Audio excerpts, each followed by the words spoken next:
Hope you enjoyed episode 4. Let us dwell further into episode 5, The Graveyard Stories. The Grim Voyage. I woke up to a seemingly ordinary morning, the sun's rays gently streaming through the curtains. Little did I know that this mundane beginning would pave the way for a horror beyond imagination. The day held no warning, no foreboding signs of the doom that would befall me. As I went about my usual routine, I couldn't shake the feeling of something lurking in the shadows. It was as if an invisible specter followed me, whispering chilling secrets into my ear. Ignoring the nagging unease, I ventured out for a walk in the park, hoping the fresh air would dispel my irrational fears. In the park, I noticed a peculiar figure observing me from afar. Dressed in a black robe, their face was obscured by a hood, but I felt their hollow gaze upon me. Curiosity mingled with fear, and I decided to confront this enigmatic individual. "Who are you?" I called out, my voice trembling slightly. The figure remained silent, yet their gaze grew more intense, penetrating my soul like an icy blade. Shivering, I turned and hurriedly walked away, but I couldn't shake the feeling of being followed. As the day wore on, I found myself drawn to a quaint old bookstore I had never noticed before. Its sign read, "The Esoteric Tome." The interior was a labyrinth of dusty shelves, filled with ancient tomes and eerie artifacts. The smell of parchment and aged leather filled the air, sending shivers down my spine. Within those darkened aisles, I stumbled upon a peculiar book bound in worn black leather. Its title was inscribed in a cryptic script I couldn't decipher, but an inexplicable pull compelled me to take it home. Little did I know that this fateful encounter with the mysterious book would seal my dreadful fate. As night descended, I couldn't resist delving into the enigmatic contents of the book. Each page I turned revealed cryptic symbols and arcane rituals. A sense of foreboding enveloped me, yet a morbid curiosity drove me onward. In my ignorance, I unwittingly unleashed an ancient curse upon myself. From the depths of the shadows emerged a haunting figure, the embodiment of death itself, known as the Eternal Guide. Cloaked in darkness, its skeletal hand beckoned me, demanding retribution for the meddling I had done. The book, it seemed, was a portal that connected the realm of the living to the realm of the dead. Fear-stricken and paralyzed, I couldn't escape the bony grasp of the Eternal Guide. It took my soul in a cold, bony embrace, dragging me into the abyss between worlds. My physical form fell lifeless to the ground as the spirit within me was wrenched away. Suddenly, I found myself in a chilling landscape, the Vale of Shadows, a realm suspended between life and death. Tormented souls wandered aimlessly, their eyes filled with anguish. The haunting echoes of their cries were unbearable, and I knew I had become one of them, a lost soul, trapped in eternal torment. As my family received news of my tragic demise, their grief was immeasurable. They held a somber funeral, unaware of the true horrors I had unleashed. Little did they know that the darkness I had encountered would soon cast its malevolent influence on their lives. Back in the Vale of Shadows, I witnessed the suffering of my grieving family, and the knowledge that I had caused their pain was unbearable. As an ethereal observer, I saw the haunting figure of the Eternal Guide visit each of my loved ones in their dreams, filling their nights with terror. The once close-knit family began to crumble under the weight of their nightmares, as dark secrets and long-buried resentments surfaced. The evil aura that emanated from the cursed book tainted their minds, turning them against each other, like pawns in a sinister game. As I lingered in the Vale of Shadows, an overwhelming sense of regret washed over me. If only I had heeded the signs, if only I had resisted the allure of the forbidden knowledge within that dreaded tome. My longing to protect my family grew stronger, but I was trapped in the realm of the dead, powerless to intervene. In the living world, the cursed book remained, a sinister relic waiting for its next victim. The darkness it unleashed continued to spread, ensnaring unsuspecting souls who stumbled upon its malevolent secrets. The Eternal Guide reveled in the havoc it wreaked upon the living, feasting on the souls tainted by the cursed book. And so, dear reader, heed this cautionary tale. The allure of forbidden knowledge may tempt you, but beware the consequences it may bring. Once you cross the threshold of darkness, there may be no turning back. For lurking in the shadows is an entity beyond your imagination, ready to claim your soul and plunge you into an eternal nightmare, a fate worse than death. Eternal darkness, the first night. The weight of the cold earth pressed down on me, enclosing me in a suffocating embrace. Darkness enveloped my senses, and I felt trapped in a void of eternal stillness. Panic clawed at my insides, and I desperately tried to move, to escape the confines of my own grave. But all my struggles were in vain, and I was condemned to spend my first night in the grave, alone with my fears. A sense of claustrophobia gnawed at my mind, and every rustle of the soil sent shivers down my spine. The knowledge that I was buried deep below the ground, separated from the world of the living, was overwhelming. I wondered if my family had given me a proper burial, or if they had unknowingly entombed me alive. The silence in the grave was deafening. There were no sounds of life, no gentle breeze, just the oppressive stillness of death. My heart pounded loudly in my chest, echoing in the void, a reminder of the life I once had. But now, I was nothing but a hollow shell, trapped in the cold embrace of the earth. As the night wore on, the darkness seemed to grow thicker, suffocating me further. My mind played tricks on me, conjuring images of grotesque figures lurking just beyond my sight. Shadows danced on the walls of the grave, whispering sinister secrets that chilled my very soul. Time lost all meaning, and the hours stretched on like an eternity. In the blackness, I could feel the presence of something malevolent, something that reveled in my suffering. The fear I felt was indescribable, a primal terror that gripped me tightly, like a vice. In the distance, I heard the mournful howl of a lone wolf. Its eerie cries sent shivers down my spine, and I could almost feel its hunger for the flesh of the dead. The thought of being devoured by scavengers in this desolate place sent my mind into a frenzy. Suddenly, I heard a faint scraping sound from above.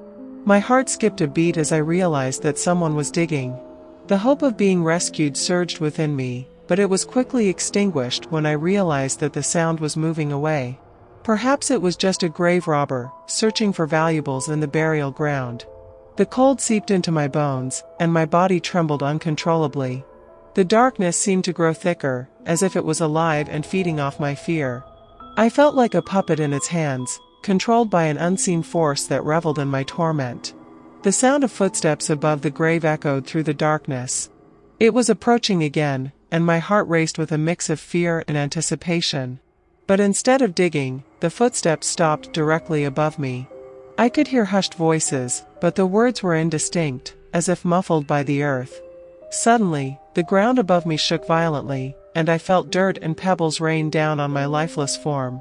Panic consumed me, and I realized that the grave was being filled, burying me even deeper. My attempts to scream were futile, as the earth smothered any sound that escaped my lips. I was left to wonder if this was a twisted act of revenge, a punishment for some unknown sin I had committed in my lifetime. The thought of being buried alive twice haunted my thoughts, and I couldn't fathom the horror of enduring it all over again. As the hours stretched on, my mind became a battleground of terror and madness. I imagined all the ways my family might have mourned me, unaware of my dreadful plight. Would they come to visit my grave, unknowingly standing just inches above my decaying body? The air in the grave grew thin, and I struggled to breathe. I felt lightheaded, my consciousness slipping in and out like a flickering candle. Death, it seemed, was not an escape from suffering but a descent into a new form of torment. Then, as the first rays of dawn began to break through the night, a strange sensation washed over me. It was as if a spectral presence had entered the grave, a faint glimmer of light amidst the suffocating darkness. The oppressive weight on my chest lifted slightly, and I felt an otherworldly calm settle over me. Whispers in the tomb. The night air was thick with an eerie stillness as my friends and I approached the infamous graveyard, known for its spine-chilling stories and unsettling legends. The moon cast an ominous glow on the weathered tombstones, and I felt a shiver run down my spine.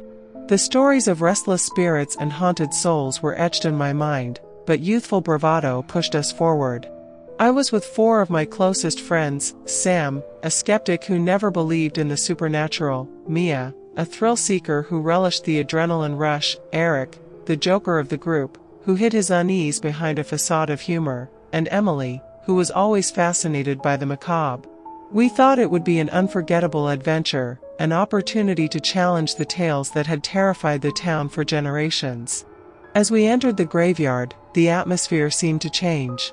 The rustling of leaves and the distant hooting of an owl were the only sounds that dared to break the silence.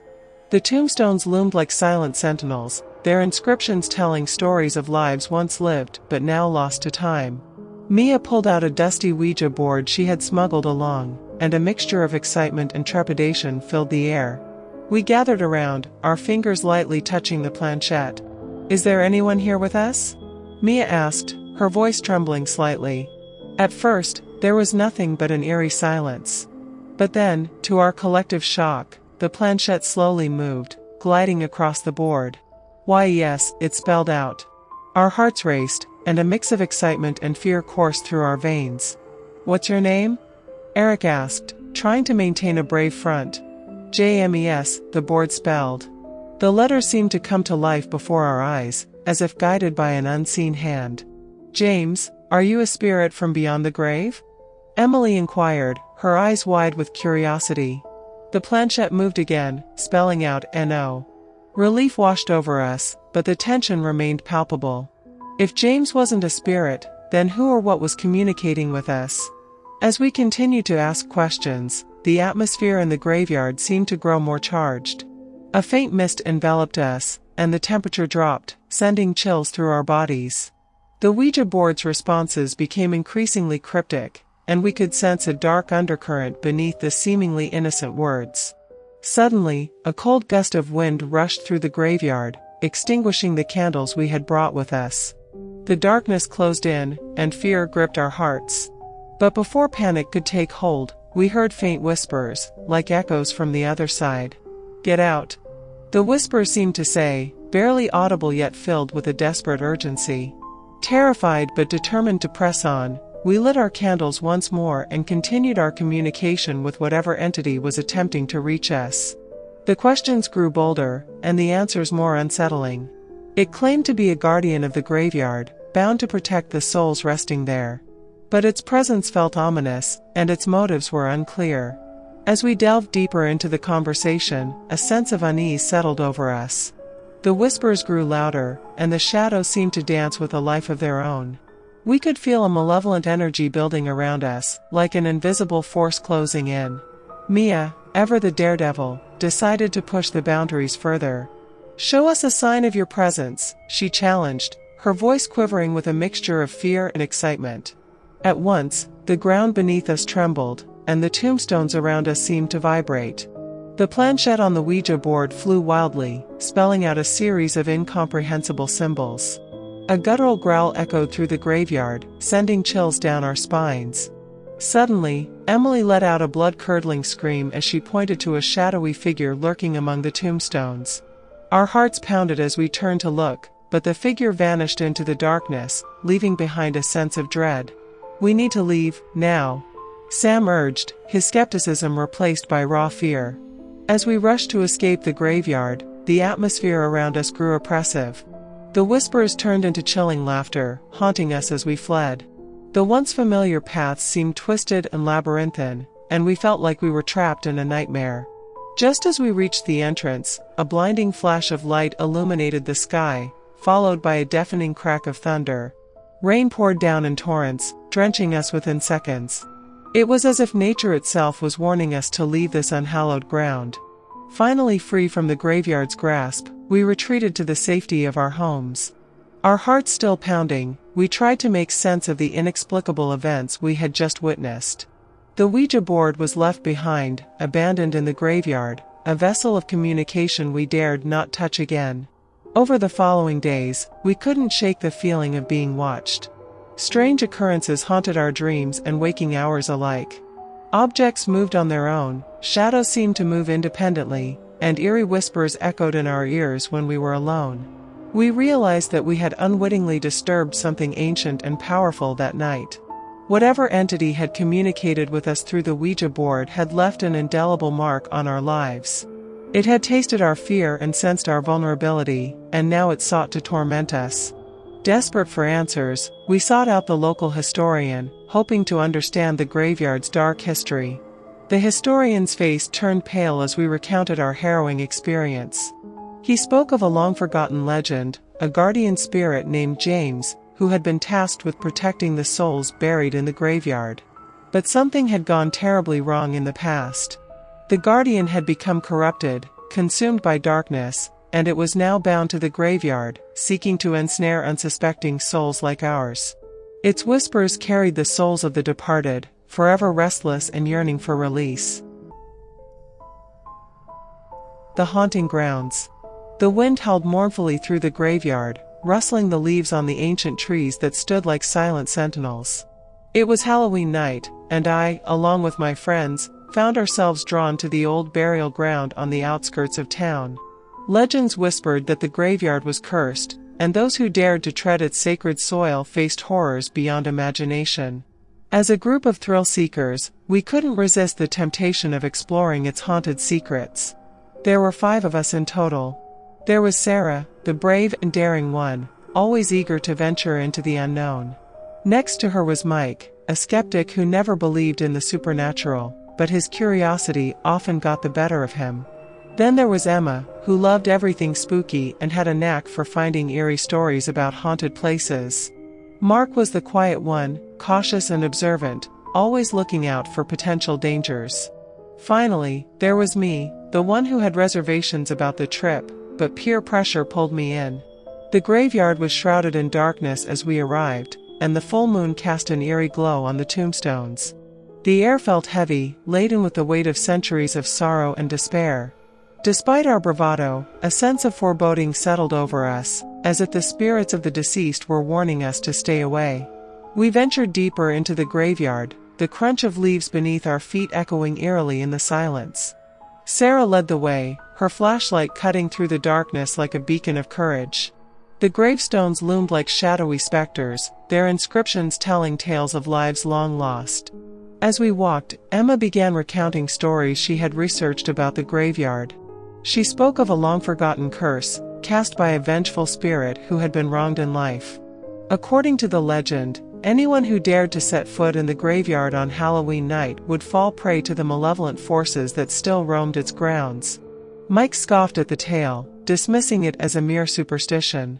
"Ghosts and curses are just stories meant to scare children," he said, trying to maintain his skepticism. But even he couldn't shake the feeling of being watched, the nagging sensation that we were not alone. As we moved deeper into the heart of the graveyard, the atmosphere grew thicker with a sense of dread. The air seemed colder, and an oppressive weight settled on our shoulders. Shadows danced on the tombstones, flickering like phantoms in the moonlight. A low moan echoed through the graveyard, and we all froze, our hearts pounding in our chests. "Did you hear that?" Mark whispered, his eyes wide with fear. Sarah turned to face him, her bravado faltering. "It was probably just the wind," she said, trying to reassure us. But the moans grew louder, closer, and more distinct. It was as if tortured souls were lamenting their fate. Fear gripped us, and our instincts told us to run, but something held us in place, an unexplainable curiosity mixed with dread. Suddenly, a figure emerged from the shadows, drifting toward us like a wraith. It was translucent, its form ethereal and ghostly. It wore tattered clothing, its face contorted in agony. It was a spirit, a restless soul trapped in the realm between life and death. Fear paralyzed us as the spirit drew near, its mournful gaze locking onto ours. It reached out, its spectral hand hovering before us. The air around us turned icy, and our breaths formed clouds in front of us. "We shouldn't have come here," Emma stammered, her voice trembling. The spirit's mouth opened, but instead of words, a chilling wail escaped its lips. The sound pierced our souls, sending shivers down our spines. We felt a primal terror, an instinctive need to flee from the malevolent force before us. In a moment of panic, Sarah dropped her flashlight, plunging us into darkness.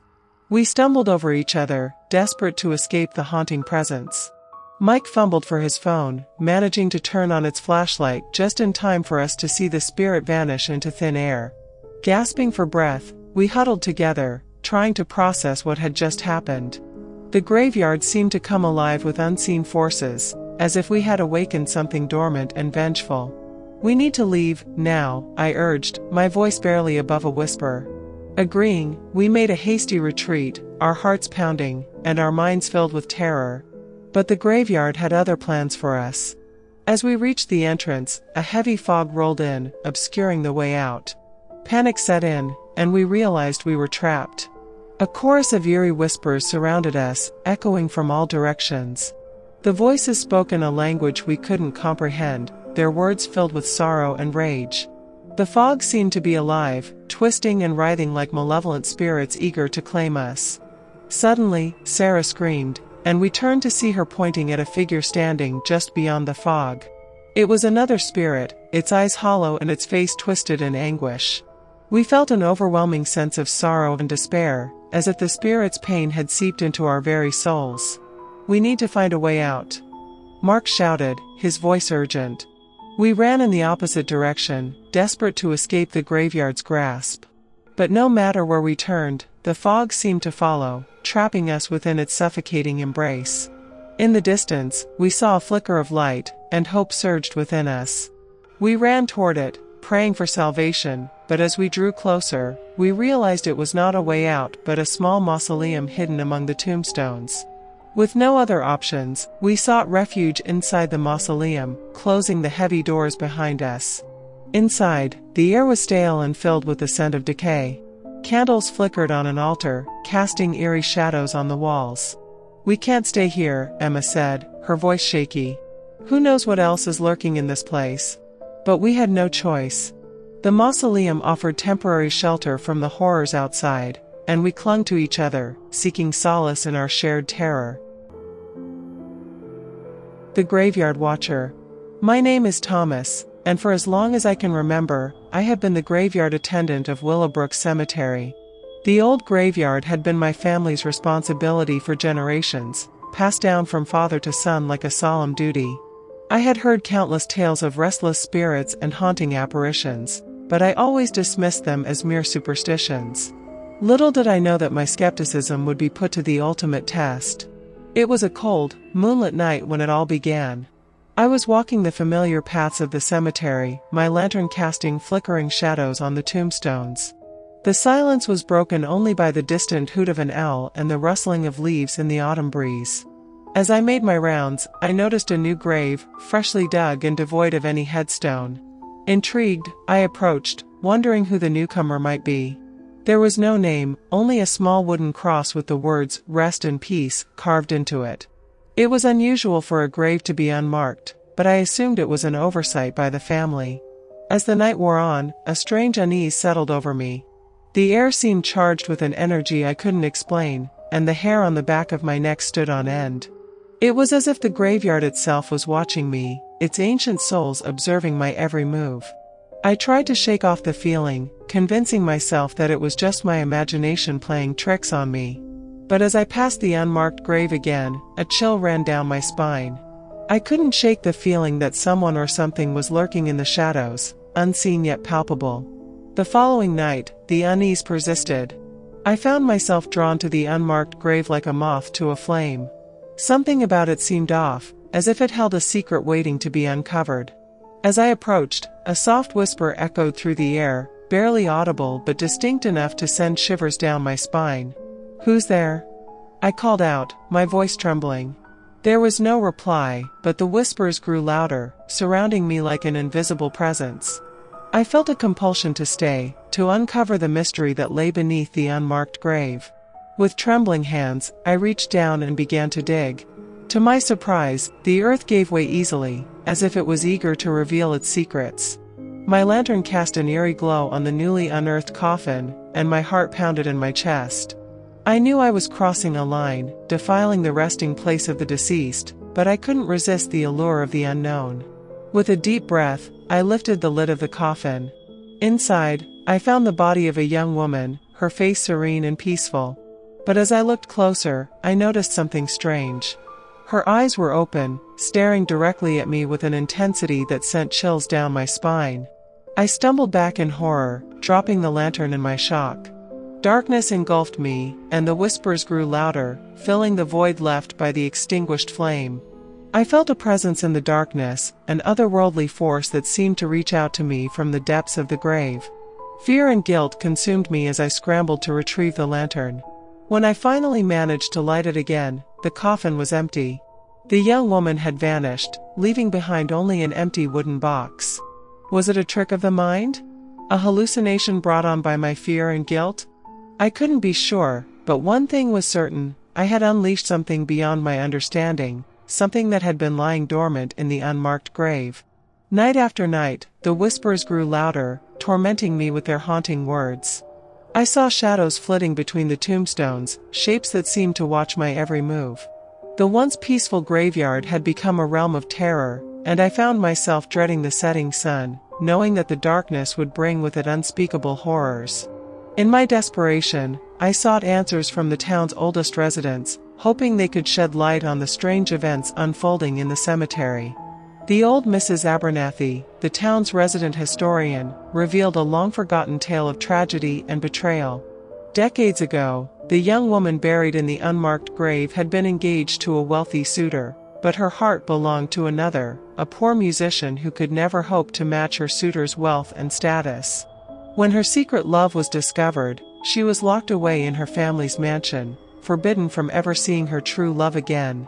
In her despair, the young woman took her own life, unable to bear the weight of her broken heart.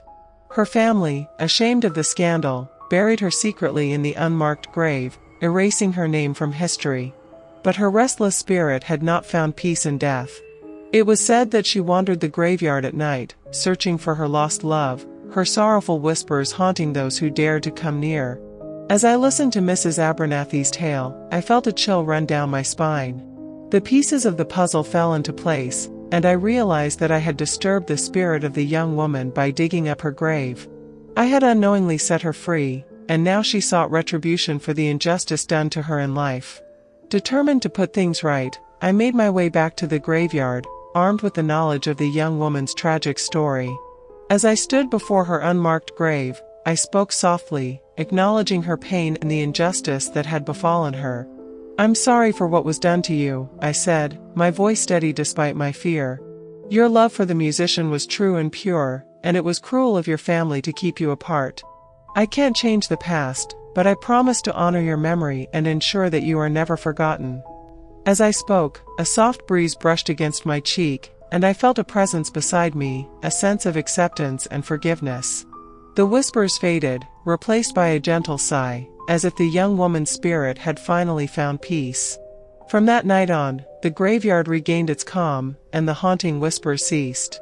The young woman's spirit seemed to have found solace, and I knew that my words had reached her, providing a semblance of closure. I continued my duties as the graveyard attendant, but I was forever changed by the experience. I had come face to face with the supernatural, confronting the darkness that lay hidden beneath the tombstones. The graveyard had taught me a valuable lesson, that the past should not be forgotten, that the stories of those who rest beneath the earth should be honored and remembered. And so, I continue to walk the paths of Willowbrook Cemetery, not as a skeptic or a mere guardian of the dead, but as a keeper of stories, ensuring that the memories of those who have passed are forever etched in the annals of time. The graveyard still whispers its secrets to me, but now I listen with reverence and respect, knowing that the souls that rest here deserve to be heard, even in death.